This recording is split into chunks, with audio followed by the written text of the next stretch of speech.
All right, what's going on, everybody? Welcome back to another wonderful episode of IGTV Podcast. This is a special episode as we get into conversations with our ITU traders about the markets, about how to survive, how to make it, how to really play the long game, what it's really going to take for you to go from starting to hitting that up and down section to really getting your stride and getting your consistency going. And today I'm joined again with Philip and Brandon from Lightspeed Investing. And I want to appreciate you guys for coming in today. Hell yeah, man. Definitely. Absolutely. Always a pleasure. Awesome, awesome. Now, we started this series, of course, together so we can kind of educate some of our students and give them some game from the higher level, higher tier of how this trading industry is really functioning from the higher level, way bigger profits, way more structured, a professional level. What happens behind these doors and how these guys can really take advantage and level up their game in this space. Um, how do you guys get your traders kind of started in the beginning when it comes to introducing them to your level of trading? Right. No, that's a great question. So I come from surgery, right? Lightspeed Investing is a group of medical professionals who are now investment professionals, and the skill set that we teach is very akin to doing surgery, but this is no longer on a patient in the OR room, right? It's more so doing surgery on these financial markets with pinpoint accuracy. So Zay, I think you and I can agree that if I was to teach you surgery right now, you would not go and immediately operate on someone live. You just wouldn't, No way. right? Right. Right. How we get our clients profitable, right, is we put them through three clear phases. Phase one, you learn and absorb like a sponge, right? This is where you're learning all the intricacies about surgery. How do you actually be pinpoint accurate? It's really the knowledge, right? The knowledge itself. And that's huge. That's important because you gotta be aware. You gotta expose to the right information. Phase two is when you practice on a mannequin patient. You want to focus more on the inputs because money making is a simple byproduct and function of the right inputs. So what do I mean by that? You want to focus on the right inputs so that you are at least getting to 60 to 80% accuracies before you transition live and put real money on the line.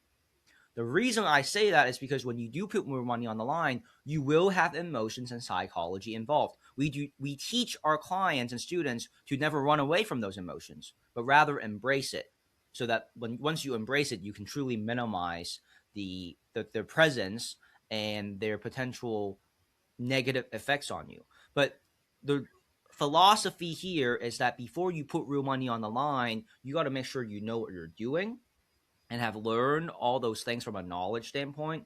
You want to apply the knowledge so you practice it and execute it and go through robust iterations of repetitions, right? So you practice over and over and over again. You're getting good at that skill set. And then as you journey on, you can put real money on the line. Now, at the beginning, you're looking to risk one to make three, and then risk one to make five, and risk one to make 10. What we do mainly is we don't even talk about money. Because if you're able to talk to me, how many points you're able to extract from the markets, okay?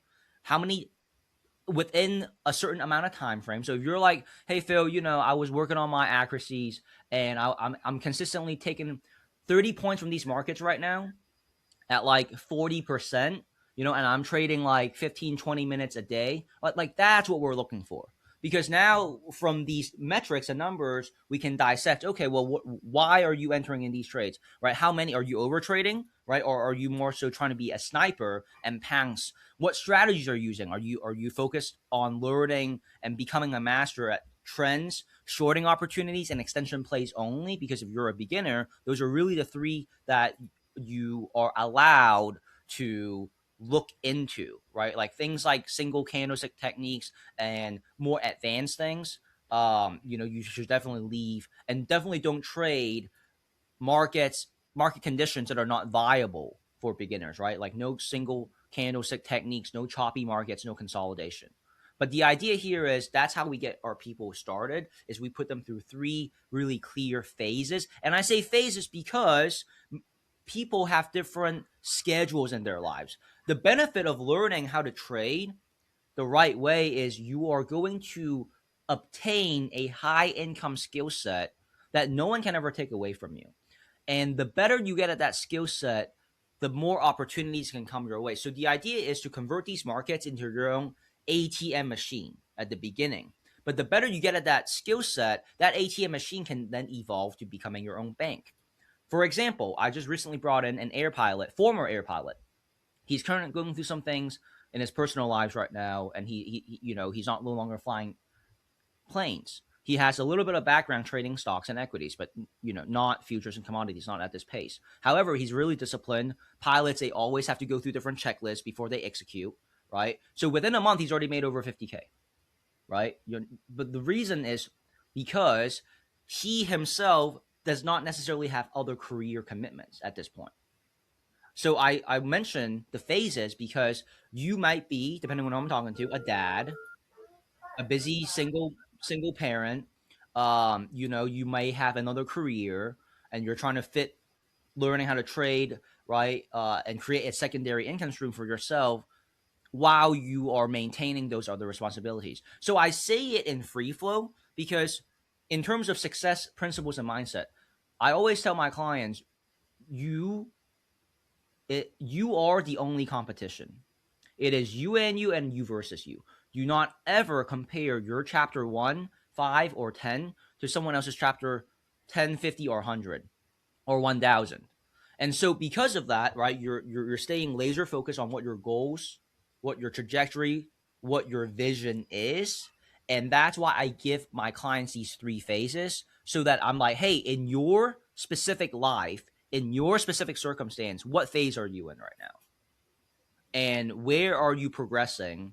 And when we have that clarity, Google zoom in and zoom out on what are you doing, what you could be doing better, right? What aren't you doing, and things of that nature. Gotcha. I know that's very, very insightful. Hey, real quick, is it coming in blurry for you guys' camera?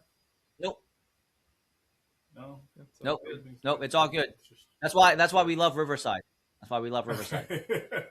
Because you guys were a little choppy for a minute there. Yeah, the recording always pans out after, Okay, so it's perfect. all good. Perfect. Yeah, don't worry about Awesome. what's happening now. It always Gotcha. pans out. Yeah. Cool.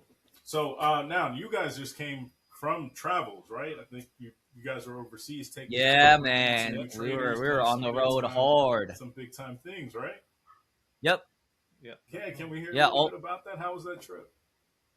Well, so the trips are comprised of different venues, locations, and reasons.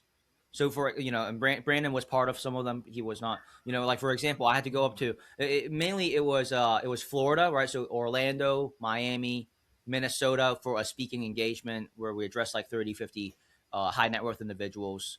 Um, and then went back down to Miami before going to Arizona and LA, right? So Right. what I'll do is I can have Brandon share his experiences and takeaways from the ones that he participated in, and then I can fill For in the sure. gaps from the rest of them. So we can do Perfect. it that way. yeah, definitely. So, I mean, the first one that we went to was in Orlando. That was essentially an event where we learned more about different travel hacks, the ability to actually travel and get points for that. So, we're a part of that society now where we can actually help people book hotels, book flights, and all that. Just because of the nature of our connections, right? People are always Yeah. traveling, they're going new places. So, that's just another revenue stream Yeah. that was kind of a may as well add to ours. So we got connected within that Yeah. Oh, community. and for Mhm. context purposes, right, this summer is where I'm really keen and excited on building our luxury assets division. So Mhm. that travel advisory knowledge will come hand in hand with those concierge services and advisory services that we're providing as well. Just to make Okay. sure you have the proper background info on why when you're dealing with Mhm. trading in a private investment firm, right? We're even considering incorporating it for our clients, and that Yeah, and that's when, the reason. Makes sense. yeah, exactly. When you're actually going out to these events, meeting high net worth individuals, I mean, a lot of them are more into that luxury space, luxury Yep. travel, luxury assets. So it just ties right into what we're doing already, especially within the investing space. So that was Okay. that event. Very very phenomenal. Got us connected into there. And then the second one we went to, that was one of those larger events called WealthCon, where we're actually networking with high net worth individuals and people who are investing into the markets already. They're trying to figure out their taxes, retirement plans, all of that. So getting those Okay. people hooked up with the right systems and processes for trading the markets and actually getting more hands-on experience to make a consistent weekly income from the market, something that majority of them aren't familiar with, because they're familiar with, oh yeah, put money into your IRA account, it'll grow over the course of years. So actually helping those people to understand that they can make a more consistent income through trading the markets like we do was a really big aspect there. So yeah, that was very helpful. And then just being in Miami over there itself is really great networking. Ultimately, you find a lot of people from all different walks of life, tons of different business owners, tons of opportunities to share insights and actually learn about the industries, where investing is going, and educate people on what we are doing and try to make really great joint venture partnerships from there. So that's what I was out doing while Philip went over to Minnesota. And then once he got back, we went to another really good event in Miami where we got to meet more like startup founders and different people within those spaces, the online social media space. Yeah, eight to nine figure entrepreneurs, Mm-hmm. but more in the online space for that one. Yeah, they're more on the online space, big into growing basically all your social media following through Instagram, YouTube, getting a part of those different communities, which allow you to grow your social media the right way, Yeah. as well as paid ads. So there's really good, astute 25-year-old who has been doing this very successfully for the past 5 years. And he was leading that bona fide multi-millionaire. Yeah, bona fide multimillionaire who showed $3+ million a year. Yeah, So he showed his like tax statements during his keynote just to show that he's a real deal, and he showed his down payment of $400K on a $1.5 million property. So it's cool, we're always learning. Doesn't matter your age as long as you have the right substance to back it. Now, obviously, he's been in the game for over like a decade. I think he started like when he was like 9 or 12, so that helps, right? And then that's kind of where you see the fruits of those labors kicking in at the young age of 25. But success leaves clues, and there's a pattern, right? So you definitely got to be willing to grind at it for I would say a good decade, right, to really measure success and in terms of effort versus reward. Mm-hmm. Yep, there's definitely that build-up pattern. So Yeah. obviously, when he was younger, seeing that transition, it took him some time. But once he got to that point around 2020, 2021, that's when you can see that more explosive growth. So yeah, there's a significant level of results that can be taken in as data over a 10-year period. Yep. Process. So once you get those, and it is always good to put yourself in those kind of rooms because we're always there to learn and create robust relationships. So when you shake hands with people like so that was Miami, and then I went out to Arizona. It was more so an event around private equity, like buying and selling businesses, and I learned the three main things that they look for, right? Even though I'm not necessarily in that space, I mean it's like in an adjacent neighborhood of ours. But yeah, I mean the three things that venture capital really look for when they invest into startups or private equities is velocity at which you grow your company, the results, and the consistency. So you get those three things right, that's how you can get your company valued at a really big number and sell for a really high EBITDA. But I would say that's like the one biggest takeaways that I took from that. I was invited by my mentor to go with my girlfriend, so it was actually really cool, to see, I would say, our own growth developing, as well as the benefits of personal brand kicking in. Like I remember just 2-3 years ago when we were at the beginning of meeting our mentors and getting mentored, right? You're gonna have to pay your way. You always have to pay your way. It doesn't matter whether it be pay and commit in the form of time, energy, or finances. And what's nice is I'm not even talking about like their salespeople. Like they themselves reached out and invited, me and my girlfriend. And so, I was treated as a super VIP, and that was really awesome. But it was just awesome to see a full circle moment where when you are a mentee and you show that you have winners potential, your mentors are going to continue to back you and support you. So because we've been flourishing in our own right, our mentors are really excited to continue to pour into us. But now it's like, hey, look, you've already paid. right? So you're gonna come out complimentary on us. So Wow. that was like, yeah, those remaining events were kind of like that. And Brandon was also included with me during my Beverly Hills visits, right? Because I have a mentor out in Beverly Hills as well. And so yeah, I mean, it was a lot of good trips, a lot of different high net worth environments in different realms. But that's why we do it, right? You go to expand your mind, you go to expand your perspective, and you go to meet people who you never know what could happen, but could maybe become a, directly speaking, right, a client, or a relationship that facilitates your success through a joint venture creation, or just by becoming friends, and you get some inside tips on marketing. You know what I mean? Or Yeah. they may have a product or service that they have to offer that's really robust, and it's a good fit for what you're looking for, which we certainly I definitely, I'm always shopping. You have to be Of course. willing to spend and invest appropriately and prudently into your business. So yeah, I mean, there's some business out there amongst all those different trips, from different people, and I'm always growing, always learning. Same thing with Brandon, and we definitely took that next leap forward, and now we're back home, focused on building our luxury assets division. So there's definitely a lot coming, and once we get that going, dude, that's going to be even crazier because we're Oh, of course. going to be dealing with physical assets where you get to leverage advanced wealth transfer strategies. And it's like the money never left your bank, right? Like when you transfer money onto your wrist right here, the difference here, Zay, is that this can serve as a marketing expense. This is a tax write-off. If you go into a certain environment, this is a conversation opener where, especially if they are a fellow car enthusiast, watch enthusiast, it legitimizes your wealth status. You can now get into rooms, and when you're in those rooms, it starts conversations, and then from those conversations, they either become maybe a client of your company, or you could sell the asset to them, and from there you build a relationship. Because guess what, when you talk about retail clients where they're not dealers, right? So we're in this current process, Brandon and I, of learning how to become a luxury assets dealer, right? Think car dealerships and jewelry dealerships, right? Just think about that for a Okay. second. So we're going to be naturally dealing with retail clients who have money, but they don't necessarily care, and they don't know how to make money off of this endeavor, right? They want nice things. That's really that simple. So what happens? Let's say I take great care of you. Okay? You come back 2 times, 3 times, 5 times.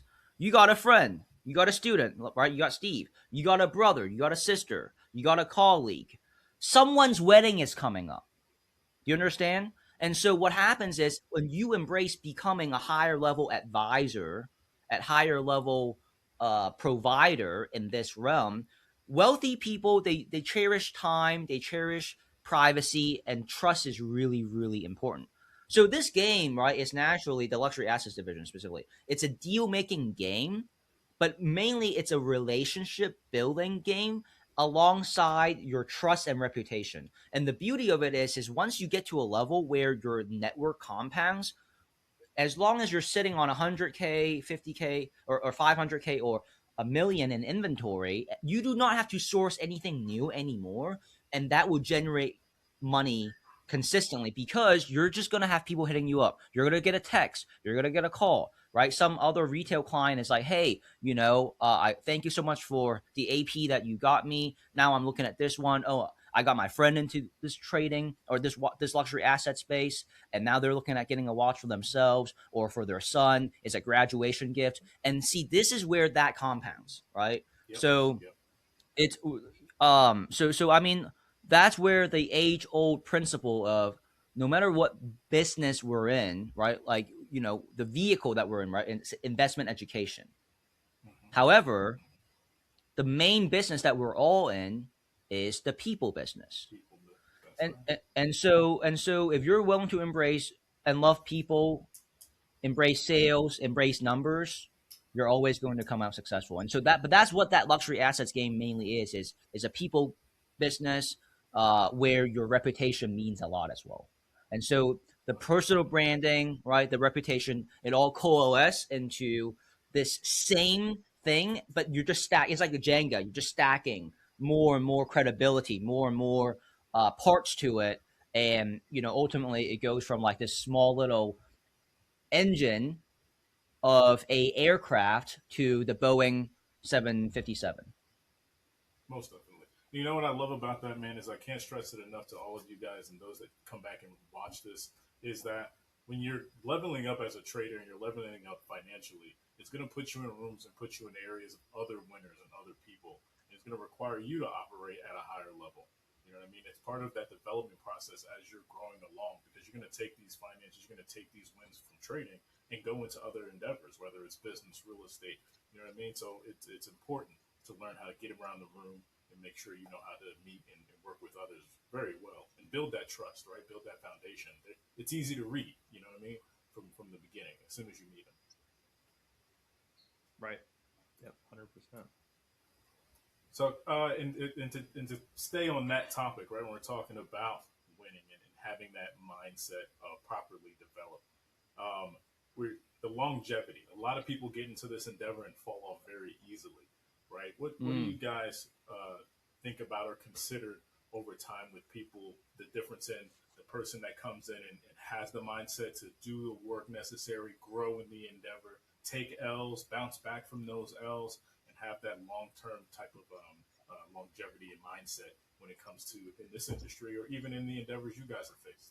Well, that's why I emphasize so much to our clients at the beginning when I enroll them that, like, look, you're going to come in, there's going to be a lot of technicals around this. But if you promise me this one intangible, this is the common theme, common trait, and common behavior amongst all of our successful clients, which is if you're willing to embrace this journey with either the same amount of determination, will, and enthusiasm, if not the same, but more, despite any obstacles or challenges that you face during your journey, you will bend the corner and you will make it.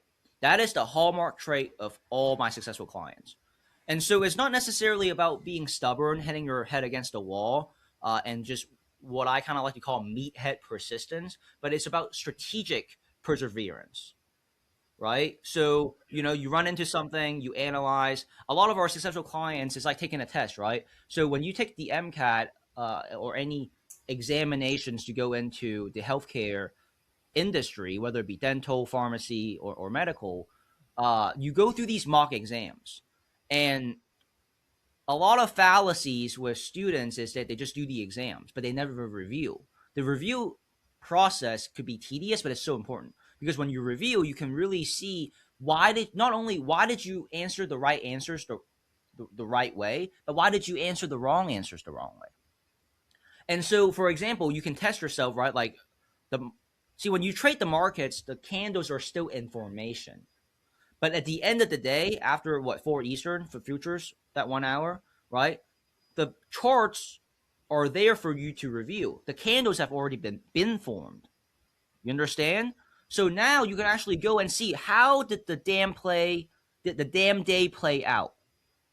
Because if you do, the sooner you do it, you're going to be like, oh, like I was a little bit more impatient.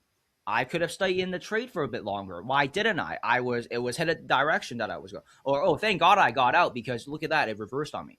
But if you have that discipline, that prudence to review why you made certain decisions and you ask questions and you embrace, like an athlete, film study, and let's say you have some wins but then you have some losses, but you're not just getting complacent, you're not just like the more committed you are, the more creative you'll get. You understand? So what I'm saying is, as opposed to looking at it from this one angle, you're going to be like, well, first and foremost, what other angles can I look at this?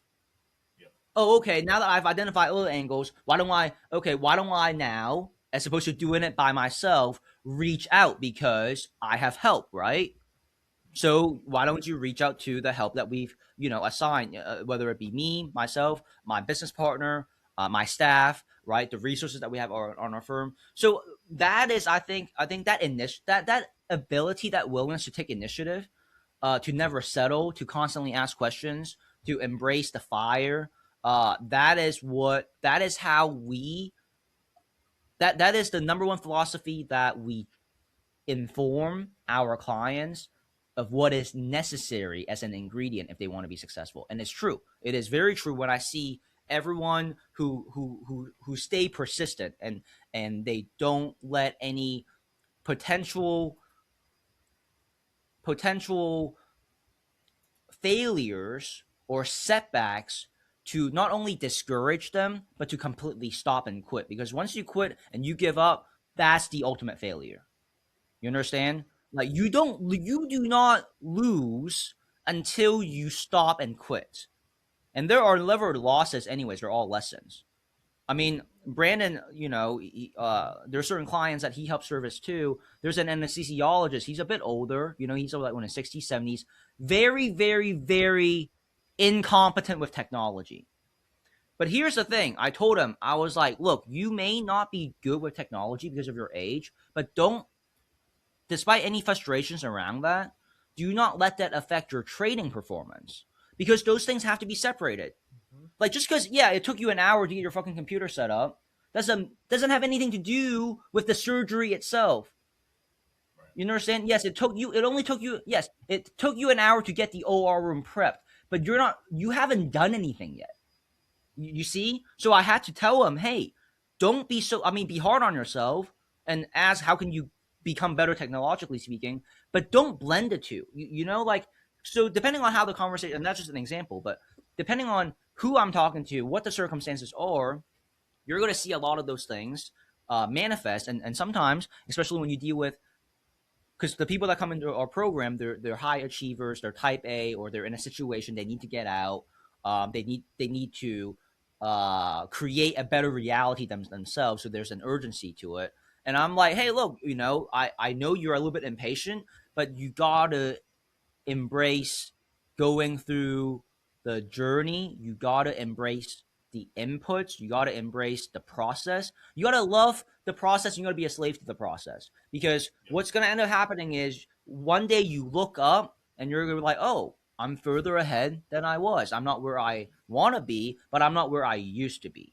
And so yeah, I mean, mental resilience, obsession about success, about making this game work, and aligning it with not just your words and your mindset, but in your action taking, being humble, being willing to go out and get feedback. That's all a part of success principles. I mean, what I'm saying right now doesn't even just apply to trading. It could be high ticket sales. What I talked about with the reviewing, same thing. Review your calls, do role plays. Like, I mean, that's just if you're a marketer, review your posts, review your engagement counts, review your impressions, the likes that you're generating. Are you experimenting? Are you A/B testing? Right? Are you getting feedback? I mean, right? You see what I'm saying? So that's just the crux of, again, success principles at its core. 100%. Yeah, there's a certain level. There's so much to unpack there, because there is a certain level of organization, which is going to lead to my next question. We're already kind of talking about it, but you have to have, especially with this endeavor and many of the other ones that you've listed, from having, what does your daily routine look like? What are you journaling on a regular basis? Because I journal at night and I journal in the morning. Are you planning before market opens? Right? Do you review when market closes? There's a book I read multiple times over called One Good Trade by a firm up in New York, and he talks about that regularly, where he has traders record themselves trading and going back and watching it in the evening sessions. You know what I mean? So you can classify where your errors are, where your mistakes are, and now we have the technology to do so. What is it for you to take a Zoom call, get on, record yourself, save it to a file, and go back and watch that later on, so you can be aware of what kind of mistakes you might be making. That's right, man. What are the things you did? That's right.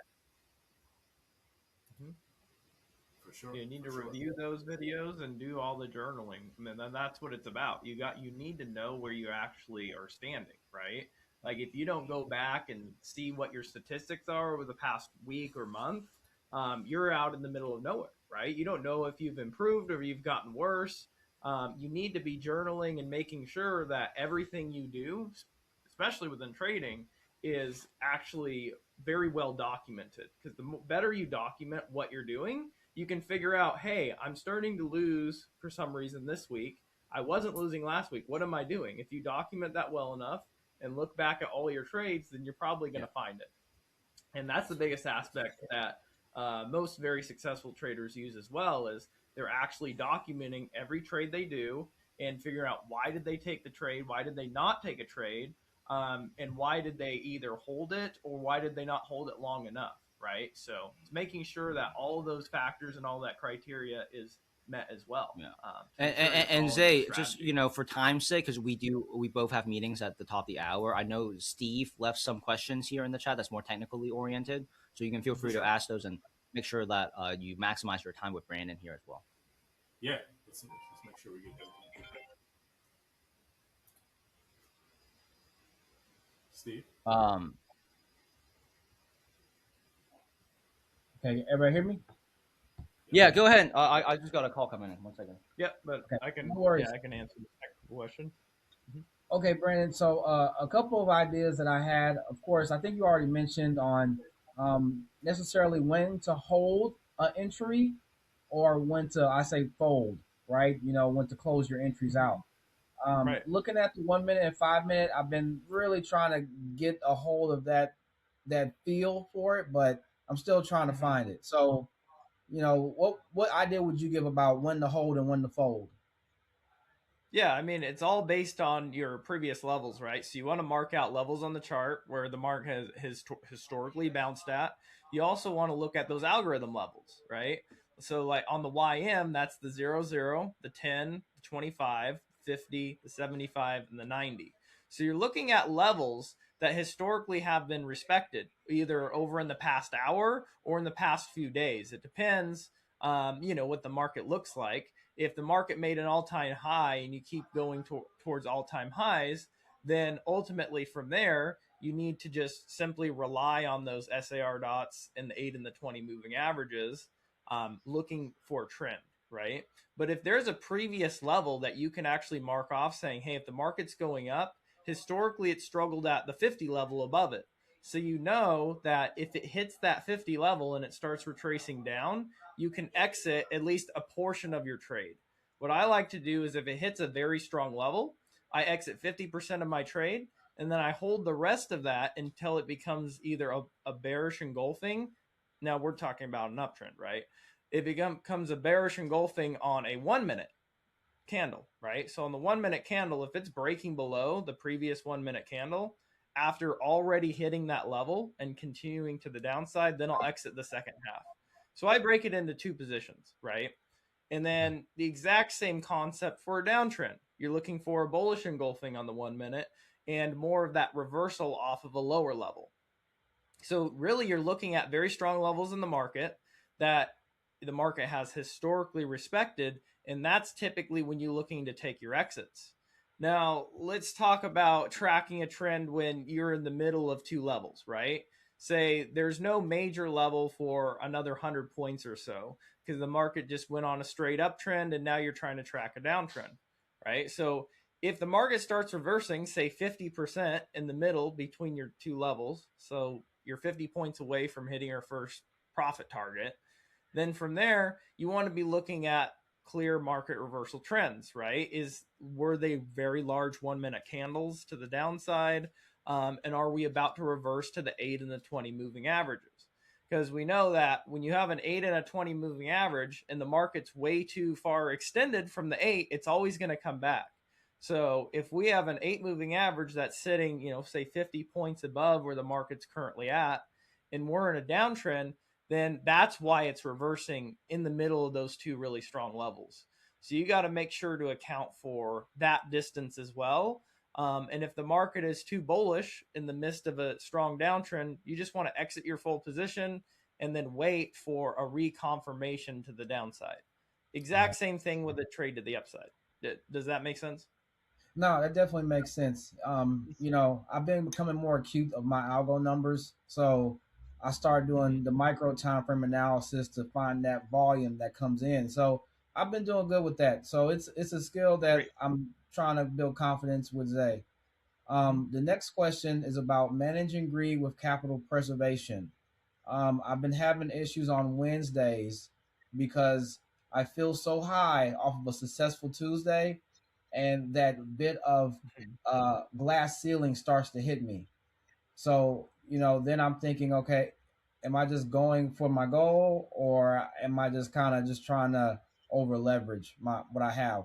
And I talked to Zay about this, but like what is that line between managing greed with being able to successfully meet your goals to meet your week? Yeah, I mean, the top three things that I always teach is use the same exact amount of risk for every trade, no matter how far you are into the week. The more you progress, use the same amount of risk so that if you're having two really great days, you don't double your risk and then blow what you made in those past 2 days, right? So I'm Okay. always risking the same amount of the same dollar amount on every trade. And then number two is making sure that if I have a day where I've just lost 3 times in a row, I'm done for the day. Because if you lost that same fixed dollar amount 3 times in a row, you're having an off day or your strategy simply is not working on that day. So that's another way to manage that risk. And another thing is just basically detecting your level of, you could either call it overconfidence or lack of confidence, right? So if you have two losing trades in a row and it's getting to your mindset and you're saying, oh, I don't feel like, I see the setup, but I don't really feel like I'm going to do well, but I need to do it anyway. So at a certain point, if your confidence is either too high or too low, you need to make sure you recognize that. And that's another reason to stop trading. Because sometimes when your confidence gets too high, you could overposition into that, or you could also simply just have too much confidence that the trade is going to go in your favor and start ignoring the rules, right? So Yes. that's a big aspect, is like, just take a breather. What I always do is one of those, like, just a little meditation breather, close your eyes, breathe in and breathe out a few times, and then you say to yourself, okay, am I getting a little bit too emotional here based on my previous wins for the week? And now, this day on Wednesday, I'm starting to take a couple losses. Should I just cut it off for the day and come back tomorrow when I feel a little bit more emotionally in control, right? Because you can Yeah. have a perfectly systematized process, but if you're not following it, you're still letting the emotions get to you. So, yeah. No, that's Does that great. make sense? Yeah. No, Mm-hmm. it definitely makes sense. Keep the wrist low at all times and observe Right. your emotions when you walk in the door. Am I in the zone or am I not in the zone? Am I, being aggressive, or am I just really just remaining focused on the mission? Yeah. Okay, so the last question is detachment on the fixation of profit and loss to focus on finding the right moves from session to session. So, I've started trading Asian, and I've been having some success with Asian session, right? Mm-hmm. And me and Zay talked about the New York session the next morning. Is that Mm-hmm. I'm having trouble finding that place in my mind where I'm just looking for the right move, because then the fixation about, okay, I got to hit my profit target this month, this day, but it's kind of like where do I go mentally to detach myself and just look for those A+ setups every time?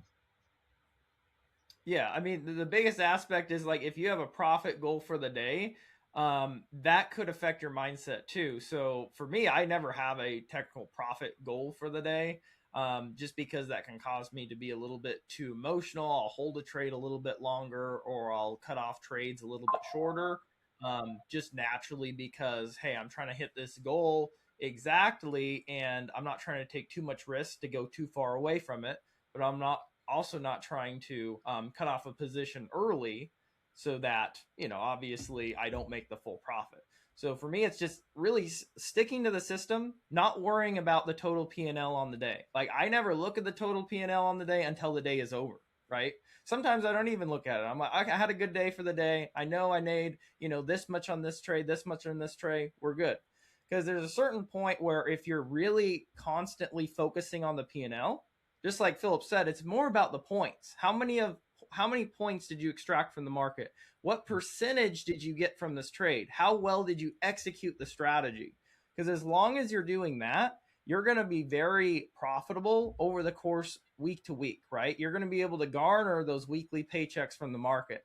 But if you're extremely fixated on a dollar amount, it's going to start affecting your mindset of like, hey, maybe I need to do this. Hey, maybe I need to do that. Instead of simply following the strategy, doing the step-by-step process in order to get into a trade the right way and get out of a trade the right way. So that's really what it's all about. It's actually about going into the market with your strategic process and exiting in a strategic way without allowing, the emotions of seeing a P&L or not seeing a P&L to get in that way. Sounds good. Yeah, is expert. I appreciate it. Yeah, and I think those are those tweaks I'm working on. So I definitely appreciate your time and your answers. Yeah, definitely, 100%. Most definitely, man. That was awesome. Great question, Steve. I appreciate you, Yeah, guys. thank you very I know much. you've got maybe a minute or so left. So I want to say one, appreciate you guys coming through and answering questions. It has made a tremendous difference overall. I know it's helped Steve a lot ever since coming out of boot camp. I know Steve, you're starting to see some consistent success since boot camp. Over the last week or two, we've been able to learn and get him through a lot. Having you guys on makes all the difference in the world. And I'll be working with you guys, as we go forward, which is really, really exciting for me. So I know, thank man. you guys both for taking the time Absolutely. out. I know we will connect again, and I'll have to catch you guys later.